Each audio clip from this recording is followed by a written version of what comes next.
मध्य प्रदेश भाजपा ने कांग्रेस की राष्ट्रीय महासचिव प्रियंका गांधी वाड्रा के खिलाफ भोपाल पुलिस की क्राइम ब्रांच में आवेदन देकर एफआईआर की मांग की है। मामला प्रियंका के मध्य प्रदेश सरकार को 50% कमीशन वाली सरकार बताने वाली ट्वीट से जुड़ा है। क्राइम ब्रांच में आवेदन देने पहुंचे प्रदेश के चिकित्सा शिक्षा मंत्री विश्वास सारंग ने कहा, मध्य प्रदेश में चुनाव आते ही कांग्रेस रोज झूठ का सहारा ले रही है।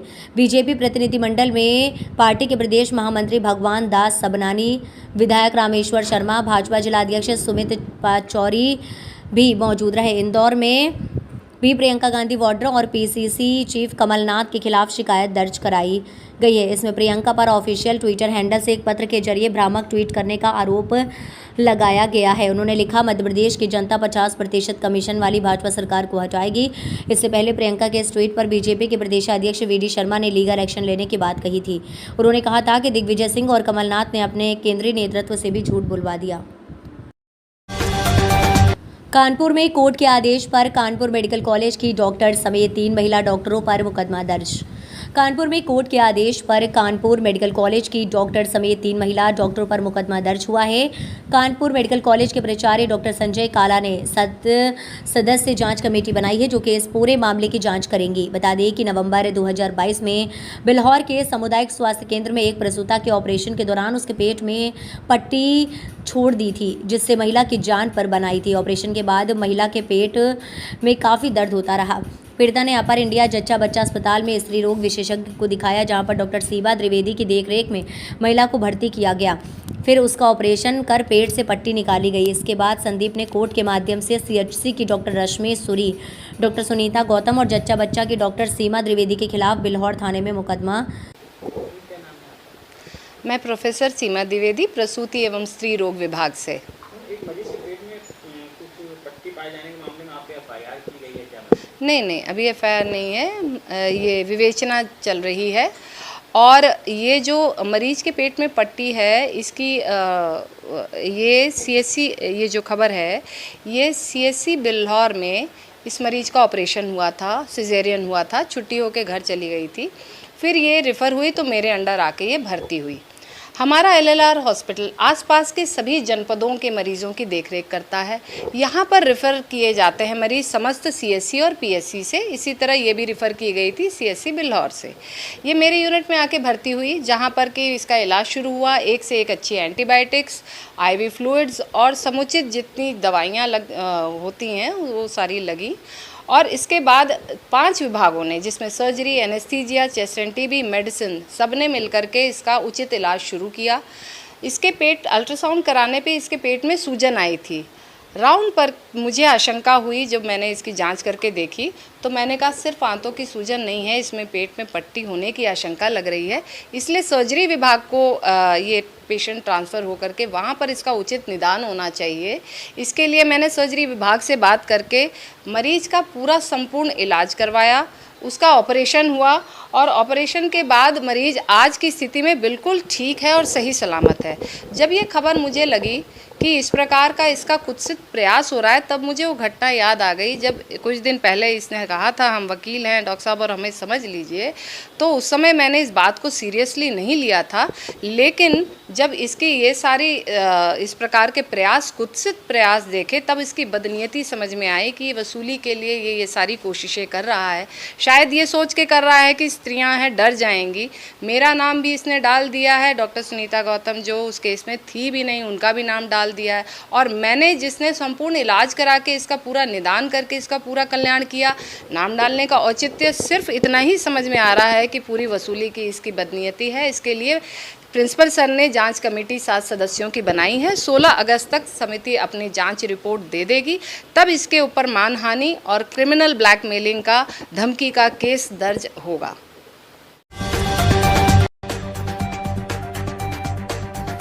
थाना गागलहेड़ी क्षेत्र के कैलाशपुर स्थित शत्रुघ्न कॉलोनी में विश्व हिंदू परिषद के महानगर सह मंत्री अभिषेक पंडित को उनके घर के बाहर ही अज्ञात लोगों द्वारा गोली मारी गई। बताया जा रहा है कि 2 लोगों ने रंजिश में गोली मारी है, जिनसे रंजिश चली आ रही थी। परिजनों द्वारा अभिषेक पंडित को आनन फानन में जिला अस्पताल में भर्ती कराया गया। घटना की सूचना मिलते ही मौके पर एसएसपी डॉक्टर विपिन ताजा एवं एसपी सिटी अभिमन्यु मांगलिक भारी पुलिस बल के साथ पहुंचे। पुलिस बारीकी के साथ घटना की जांच कर रही है। वहीं एसएसपी ने पूरे घटनाक्रम की जानकारी ली। अभिषेक को जिला अस्पताल में भर्ती कराया गया था, जहां से हालत गंभीर देखते हुए मीडग्राम में भर्ती कराया गया, जहां पर इलाज जारी है। पुलिस पूरे मामले की जांच कर रही है। जो भी साक्ष्य सामने आएंगे उनके आधार पर कार्यवाही की जाएगी। जी, जनपद सहारनपुर में बजरंग दल के कार्यकर्ता को गोली मारने की सूचना है, जिस पर कि उनकी जो लेफ़्ट बाँह है उसमें गोली लगी है और इसमें उनकी हालत अभी ठीक है, स्थिर है। उन्हें अस्पताल लाया गया है। उन्होंने कुछ लोगों का नाम बताया है जिनको गिरफ्तारी के लिए पुलिस टीमें लगी हैं। जो भी घटनाक्रम है उसकी जानकारी कर तहरीर के आधार पे और अग्रिम साक्ष्यों के आधार पे त्वरित कार्रवाई पुलिस द्वारा की जाएगी। ज़िले के सभी तमाम आलाधिकारी यहाँ मौजूद हैं और सभी पक्षों से वार्ता कर कार्रवाई की जा रही है। कौन लोग थे जिन्होंने गोली मारी है, कुछ पता लग पाया? कुछ संदिग्ध लोगों का नाम सामने आया है जिनकी की पुलिस तलाश कर रही है और जो अन्य साक्ष्य हैं उनकी भी पुलिस जांच कर रही है और जो भी चीज़ें सामने आएंगी उनके आधार पर तत्काल कार्रवाई की जा रही है। इससे पहले भी जो 2 साल पहले भी इनके ऊपर हमला हुआ था तो भी वही लोग थे जिन्होंने अब की बार जो है हमला किया है। ये जो तथ्य बताए गए हैं उन सभी तथ्यों की जांच की जा रही है और जो अब संदिग्ध हैं उनकी भी पुलिस तलाश कर रही है और शीघ्र ही इसमें अग्रिम कार्रवाई की जाएगी। धन्यवाद। सिद्धार्थनगर जिले के जोगिया उदयपुर थाना क्षेत्र के सुपा राजा में एक युवती की नदी में डूबने से मौत हो गई। बताया जा रहा है कि आज 23 वर्षीय महिला अपनी भाग रही भैंस को पकड़ने के लिए पीछे दौड़ रही थी। उसे चक्कर में पैर फिसल गया, जिससे बाहर नदी में जा गिरी और डूब गई। आसपास के लोग आनन फानन में उसे नदी से निकालकर बाहर लाए, लेकिन तब तक युवती की मौत हो चुकी थी। इस मामले को लेकर बौसी सर्कल के सीओ ने बताया कि एक महिला के डूबने की खबर पर हम लोग घटनास्थल पर पहुंचे। वहां परिजन महिला को नदी से निकालकर बाहर रखे हुए थे। महिला की मौत हो चुकी थी। पुलिस ने शव का पंचनामा भरकर पोस्टमार्टम के लिए भेज दिया है। आज सुबह जोगिया पुलिस को सूचना मिली कि सुपा राजा में एक महिला की डूबने से मौत हुई है। इस पर पुलिस मौके पर पहुंची। तब तक घर के लोग पानी से शव को निकालकर बाहर रखे हुए थे।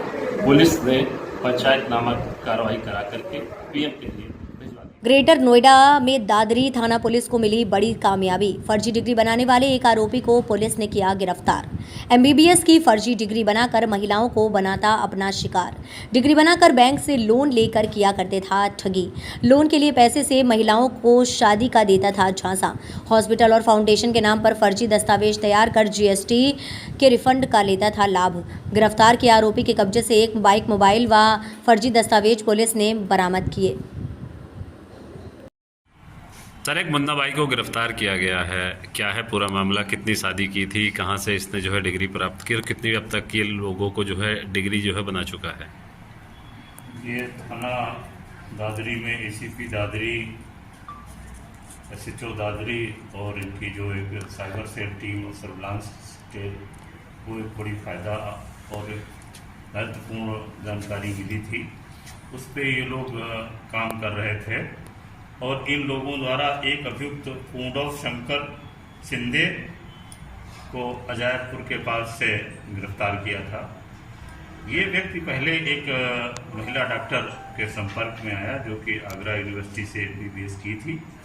उसके नाम से पहले इसने शादी किया, फिर उसके अभिलेखों को लेकर के फरार हो गया। उसके अभिलेखों से इसने कई दस्तावेज, आधार कार्ड, मेडिकल प्रमाण पत्र, वैवाहिक प्रमाण पत्र इत्यादि इसने बनाए और उस आधार पर इसने और कई महिलाओं से शादी की, जैसा कि अभी आपके सामने उसने स्वीकार भी इस बात को किया था।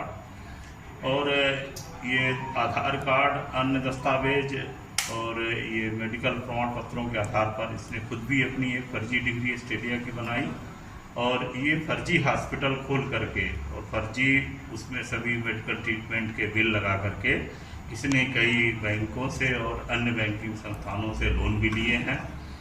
इसको गिरफ्तार किया गया है। इसके पास से 2 वाहन भी मिले हैं, मोबाइल फ़ोन है, इसका मूल पैन कार्ड जो कि जिस डॉक्टर के नाम से था, आधार कार्ड वो भी मिला है और जाली प्रमाण पत्र विवाह के मिले हैं। कुछ खाली विवाह प्रमाण पत्र हैं जिनसे कि ये आगे भी विवाह कर सकता था। मेडिकल एस्टेब्लिशमेंट के प्रमाण पत्र हैं और अन्य कई प्रमाण पत्र इसके पास से मिले हैं। ये विभिन्न प्रकार के कूट रचित दस्तावेजों को बना करके उनको मूल रूप में प्रयोग कर रहा था और उसके आधार पर ये शादियां कर रहा था। और ये मेडिकल संस्थानों से और शैक्षणिक संस्थानों से और बैंकों से ये लोन भी प्राप्त कर रहा है। शादी की गई है, क्या उन सबको इसने जो है MBBS की डिग्री बना कर दी थी? नहीं, जैसा कि इसने अभी जो MBBS की डिग्रियां तो बनाई हैं, लेकिन इसके बारे में हम लोग अभी जांच पड़ताल कर रहे हैं। इसका भेद तब खुला कि जो मूल लड़की ने नीट में तो अप्लाई किया था और जब उसने देखा कि इस नाम से तो किसी और ने भी अप्लाई कर रखा है, तब ये बात प्रकाश में आई है। जिस पे हमारी साइबर टीम और सर्विलांस टीम ACP दादरी ने इस पे काम किया है और इसको गिरफ्तार किया गया है। क्योंकि ये फ्रॉड का मामला है, इसमें कई चीज़ें शामिल हैं, तो अभी इसमें विवेचना में काफ़ी लंबा समय लगेगा, लेकिन जो भी महत्वपूर्ण साक्ष्य संकलन है उसको तत्परता से करते हुए इसमें कंक्लूसिव FIR हो चुकी है और इसको हम लोग तार्किक परिणति तक पहुंचाते हुए इसको कड़ी से कड़ी सजा दिलाने का प्रयास करेंगे। सर, क्योंकि मेडिकल की डिग्री बनाई हुई थी तो जाहिर सी बात है किसी हॉस्पिटल में भी इन्होंने लड़कियों को या खुद को दिखाया होगा। किस हॉस्पिटल के नाम से चलता था इसका हॉस्पिटल? हॉस्पिटल के नाम से बनाया है ये। एक्चुअली कोई फिजिकल अभी इसका अस्तित्व नहीं है, ये सिर्फ कागजों में ही अपना बनाए फर्जी है और उसी आधार पे उनके जो प्रपत्र हैं उनको दिखा करके ये बैंकिंग संस्थानों से और अन्य वित्तीय संस्थानों से लोन लेता है। सर, जो ऑस्ट्रेलिया की अपनी डिग्री दिखाई है इसके द्वारा, क्या वो भी पूरी तरीके से फेक पाई गई है? अब इन सब चीज़ों का हम लोग अभी सत्यापन करेंगे, तो प्रथम दृष्टया ऐसा लग रहा है कि वो भी फेक। एक बड़ा सवाल है सर, डिग्री लगातार इसके द्वारा बनाई गई, चाहे वो मेडिकल की रही हो, आर्य समाज मंदिर की रही हो, क्या खुद ही इनको बनाता था या इसने किसी और भी इसके साथ शामिल थे कुछ लोग? क्या जो अब तक की जानकारी है ये खुद ही बनाता था और भी इस विवेचना में देखेंगे कि इसका कोई सहयोगी तो नहीं है। भगवान श्री कृष्ण ने प्रेम में बंधे तो लाखों लोग धर्मनगरी वृंदावन आते हैं, मगर आज हम आपको एक ऐसी जोड़ी से मिलाने वाले हैं जो कि देश पति और विदेशी पत्नी वृंदावन में गौ सेवा करने वाले राजकरण के प्रेम के रंग में 7 समंदर पार की रहने वाली यूना ऐसी रंगी कि फिर उस पर उसके देश और देशी विदेशी होने के सारे रंग फीके पड़ गए। वृंदावन करोड़ों लोगों की आस्था का प्रतीक है। यहाँ सिर्फ देश से ही नहीं बल्कि पूरे विश्व से लाखों श्रद्धालु आते हैं, यहाँ आकर भगवान की सेवा करते हैं। ऐसे ही एक भक्ति रशिया से वृंदावन आई तो दर्शन करने थी, लेकिन रशियन युवती को यहाँ एक लड़के से प्यार हो गया। दोनों एक दूसरे को इस कदर पसंद आए कि बात शादी तक पहुंच गई। 7 समंदर पार से कृष्ण की भक्ति यूना को वृंदावन खींच लाई। यहाँ उसकी मुलाकात 20 साल से रह रहे राजकरण से हुई, जो वृंदावन में रहकर गायों की सेवा कर रहा है। या आपको बता दें कि भक्तों के माथे पर तिलक लगाने वाले, गौ सेवा करने वाले राजकरण ने किसी भी तरह की कोई शिक्षा प्राप्त नहीं की और ये यूना रशिया से जैसे हिंदी तक नहीं आती है, लेकिन राजकरण के प्यार में वो थोड़ी थोड़ी हिंदी बोलने लगी। यही नहीं, पैरों में पायल भी पहनती है। वहीं वृंदावन के लोग इस अनोखी जोड़ी को देखकर अचंभा भी करते हैं कि ये सब गौ माता और राधा रानी की कृपा ही है जो देशी पति को विदेशी पत्नी मिली है। मैं आपका और क्या कहोगे जिस तरह से आपकी विदेशी मेहनत शादी हुई है, कैसे पहचान हुई और आप कैसे जीवन व्यतीत करते हैं?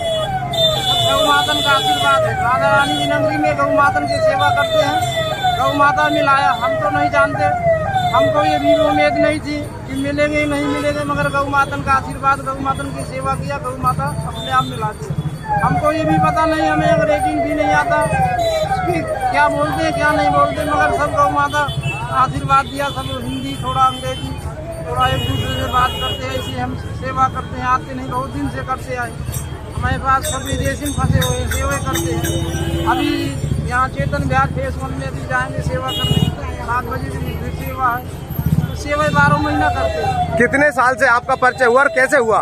इनसे तो अभी ज़्यादा नहीं, 1-2 साल से परिचय हुआ, ज़्यादा नहीं। यदि अभी आए वृंदावन में कृष्ण की भक्ति, कृष्ण की लीला करने, वृंदावन की परिक्रमा लगाते थे, डेली हरिनाम करते थे। डेली सुबह 4 बजे भी करके डेली परिक्रमा लगाते हैं। गौ माता की सेवा में आए, हमें मिल गए। हमने देखा कि एक दूसरे का हेल्प करना चाहिए, एक दूसरे का हेल्प किया। कोई भी मजबूरी है, मान लो आपको कोई परेशानी आती है, कोई हेल्प करना चाहिए। यही हेल्प में सब राधा रानी मिला दिया। तो हम यही है, सब राधा रानी की सेवा है, राधा गौ मातन का आशीर्वाद है। इसी बढ़ते क्या बता सकते हैं। कितने दिन हो गए आपकी शादी को? शादी में 2-3 महीना हो, ज़्यादा नहीं। अच्छा, अभी क्या कहोगे, कैसे जब आप एक दूसरे से बात करते हैं तो क्या स्थिति होती है उस समय? वो विदेश की हैं, कहाँ की हैं वो? रशियन के। क्या नाम है उनका? उनका नाम होलिया। और यहाँ पर आप कैसे रहते हैं, अब क्या स्थिति है?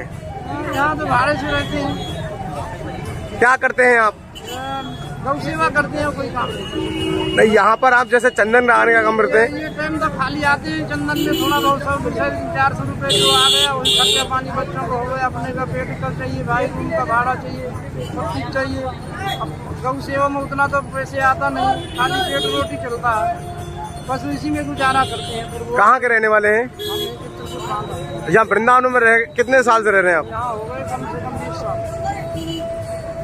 तो इस जो आपकी पत्नी है, इनको लेकर के आपके साथी यहाँ के कुछ लोग बातें करते होंगे, कैसा लगता है उस समय? हाँ, बहुत अच्छा, बहुत सुंदर। क्या कहते हैं वो लोग? हम तो कहते हैं सब भारतवासी को, सब गौ माता की सेवा करो, ऐसी पत्नी सबको दे, ठाकुर जी राधा रानी सबको मिलाओ, ऐसे बढ़ के कोई सेवा नहीं। वृंदावन में मेन सेवा ये, हम राम की नगरी के हैं, राम की नगरी में वहाँ सेवा करते थे, हमें किसने बुलाया, हम अपनी मर्जी से नहीं आए, किसने बुलाया कि हमारी नगरी में सेवा करो, हम उनकी नगरी में आए, सेवा किया, आते नहीं, बहुत दिन से करते आए। राधा रानी की इच्छा थी, कृष्ण भगवान की गौ माता का आशीर्वाद था, अपने आप जोड़ा भी मिला दिया, हमें ढूंढने भी नहीं जाना पड़ा कि कहाँ मिलेंगे कहाँ नहीं मिलेंगे, सब गौ माता का आशीर्वाद है हमारे। Okay, what's your name and where are you from? My name is Yulia. I am from Russia. Okay, so from how many days you are living in India? Second year. It's your second year. So what are you doing here? You know, we are looking that you are doing tilak and all this type. So what Mostly is we are doing Gau Seva. And evening time we are doing tilak. this? Okay, so what's your husband name? Rajkaran. And how you met him? We were doing Gau Seva together. Okay, and then how you got married, you know? We went to Delhi and got married. Okay, so from how many time you have married to him? How many times? I mean, from how many days? You know, when you got married? In April. In April, this month, this year, 2023. Okay. Duplex super specialist centre का हुआ उद्घाटन। बस्ती नगर पालिका chairman प्रतिनिधि एवं सपा नेता अंकुर वर्मा ने किया उद्घाटन। बड़ी खबर आपको बता रहे हैं, रिबन काट कर किया सेंटर का उद्घाटन। बस्ती जिले के मालवीय रोड रौता चौराहे के समीप पर प्रदीप अग्रही के मकान में खुला सेंटर।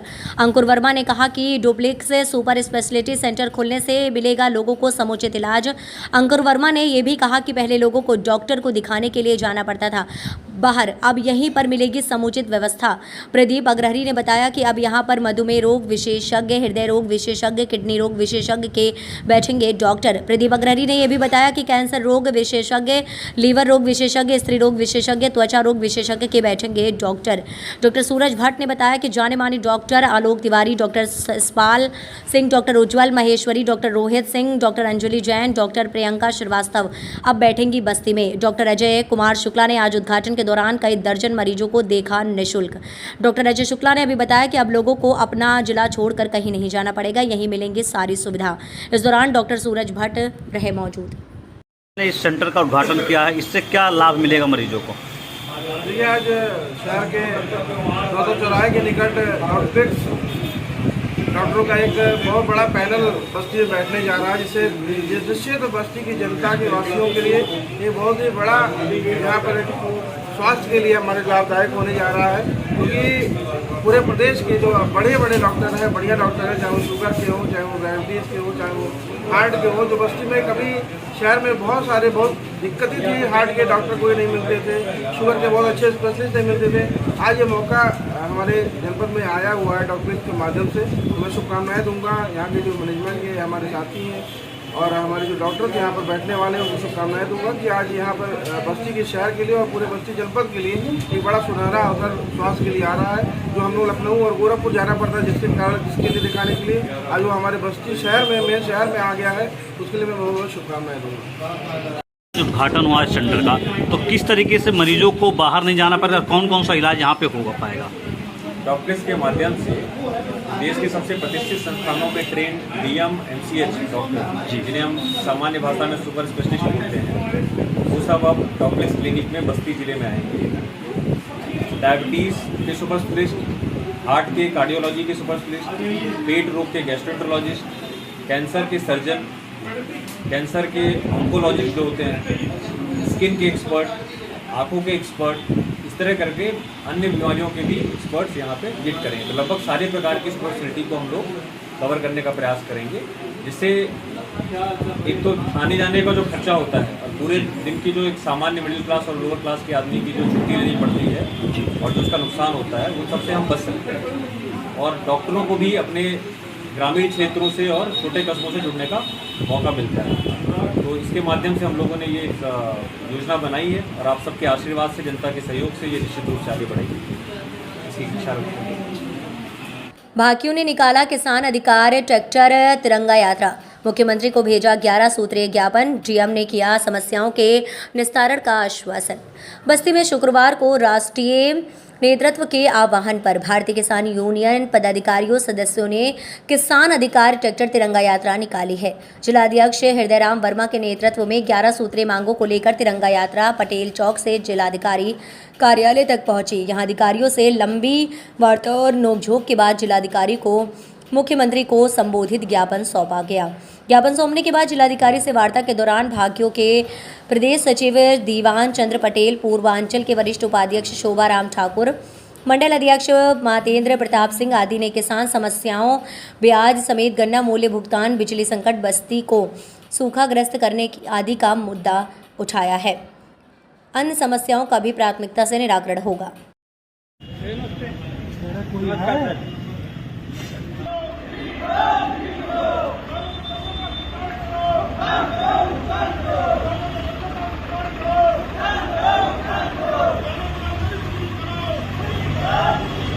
किसान ट्रैक्टर लेके जिलाधिकारी के पास आया। जिले की भी कुछ समस्याएं हैं जो ज्वलंत हैं। सारे लोग जानते हैं कि हर काम पैसे से होना है और चीनी मिलों ने, सरकारी चीनी मिल से लेकर प्राइवेट चीनी मिलों ने गन्ना किसानों का दबा लिया है। सारा पैसा दबने की वजह से किसान डीजल भी नहीं ले पा रहा है और अपने फसल बचाने के लिए अगर वो ट्यूबवेल चला रहा है उसे चोर साबित कर रहा है प्रशासन। ऐसी दशा में किसान मर रहा है। एक तरफ पैसा भी नहीं मिल रहा है, डीजल खरीदने की औकात नहीं है, दूसरी तरफ बिजली से सिंचाई भी नहीं करने दे रहा। जाए तो जाए कहाँ किसान, जबकि उसकी सारी पूंजी आज के डेट में खेत में लगी है। ऐसी दशा में किसानों के पास विषम स्थिति है और किसान या तो आत्महत्या करे या तो डीएम साहब के पास फरियाद लेके आए कि हमारा पैसा दिलाया जाए और किसानों की विषम स्थिति से उबारने के लिए उनको बिजली फ्री किया जाए। जैसा कि सरकार के द्वारा भी कहा गया है कि किसानों के उत्पीड़न नहीं किए जाएंगे और किसानों को विद्युत कम से कम सिंचाई के लिए फ्री को दिया ही जाएगा। और हमारे राकेश टिकैत द्वारा भी कहा गया है किसानों को बिजली फ्री मिलनी चाहिए और मीटर नहीं लगना चाहिए। वहाँ पर पूरे प्रदेश में हमारे जो संगठन के मुखिया हैं आदरणीय नरेश टिकैत जी, राकेश टिकैत जी के आह्वान पर हर जिले में ट्रैक्टर तिरंगा यात्रा निकाल करके जो किसानों की समस्या है वो किसान डीएम को अवगत कराने के लिए आया। जो और मांगे हैं जैसे एमएसपी पर कानून बनाना, किसानों को का कर्जा माफ करना, बिजली का जो इस समय तांडव चल रहा है वो तो कलेक्टर के हाथ में है, एक्सीएन के हाथ में है। अगर किसान के पास गन्ना मूल्य का पैसा नहीं आ रहा है तो किसान कहाँ पे पेमेंट करेगा बिजली विभाग को। उसमें तहसीलों में आरसी जारी की जा रही है, किसान का उत्पीड़न हो रहा है। जबकि उत्तर प्रदेश के जो मुखिया हैं योगी आदित्यनाथ जी, इन्होंने कहा था कि हमारी सरकार बनेगी तो हम सिंचाई के लिए बिजली मुफ्त देंगे किसानों को, और जो ट्यूबवेल का पानी है वो मुफ्त है, नहर का पानी मुफ्त है। अगर किसान कहीं तार लगा करके उसके खेत पे तार और खंभा गया है उसमें लगा करके अपना 2 बीघा 1 बीघा सींच रहा है तो इनके विभाग के जेई और लाइनमैन तार और मोटर उठा करके सीधे फीडर पर ले जाते हैं और 15 से 20 हजार रुपया सौदा होता है, नहीं तो आपके खिलाफ FIR होगा, आप जेल जाओगे। ये कार्रवाई तत्काल बंद होनी चाहिए। और जो हमारा बकाया है, चाहे वो मुंडेरवा का हो, चाहे वो हमारा रुधौली का हो, चाहे 2 साल का वाल्टरगंज का हो, गन्ना मूल्य भुगतान हमको मिलना चाहिए। आप बताओ, किसी कर्मचारी का 2 महीना तनख्वाह रुक जाए, तीसरे महीना कलेक्टर के यहाँ दरी बिछ जाएगी। हम लोगों का 3-3 साल का रुपया वाल्टरगंज पर बकाया है, 7 साल बकाया है और खाली मूलधन मिलना है और सरकार नहीं दे रही है। बहुत लड़ाई आंदोलन के बाद 1 करोड़ रुपया मिला जो खाली 1 दिन 2 दिन का पेमेंट नहीं हुआ। ऐसी परिस्थिति में आज जो जिले की मुखिया हैं, बिना उनसे मुलाकात किए, बिना उनसे बात किए हमारा संगठन यहाँ से नहीं जाएगा, चाहे हमको पूरा 15 अगस्त यही कलेक्टर कार्यालय में ट्रैक्टर और किसानों के साथ रहना पड़े, हम रहने के लिए तैयार हैं। VP न्यूज, खबर सिर्फ सच की।